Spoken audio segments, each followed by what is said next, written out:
ये मार्च कराची से निकला है और इंशाल्लाह इस्लामाबाद की तरफ अपनी मंजिल की तरफ रवा दवा है।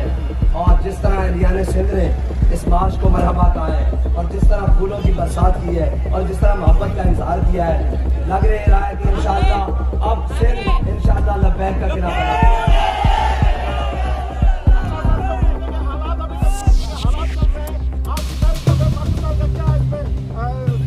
अभी तो हम ये जो मुल्क में हालिया एक गुस्ताखियों की बदतरीन और शदीद तरीन लहर चली है उसके खिलाफ और उसके जो भी किरदार हैं उनको अंजाम तक पहुंचाने के खिलाफ, और जनाब जो मुल्क में हालिया पेट्रोलियम की कीमतों की जो पेट्रोलियम की कीमतें हैं उनकी जनाब जो आसमान से बातें कर रही हैं, महंगाई, चीनी, आटे का जो बहरान है और जो मुल्क में लाकानूनियत है, सियासी रियासती अदम इस्तेहकाम है, उसके जनाब हक में पाकिस्तान बचाओ मार्च इसलिए लेकर चल रहे हैं कि इंशाल्लाह पाकिस्तान के अंदर अब हुजूर का निज़ाम लाकर हम देंगे। अच्छा सर, एक सवाल अगर अभी तक बातें ये चल रही है कि पीटीआई के ऊपर पाबंदी लगी जा रही है, आपने पार्टी का क्या बोले उस पर?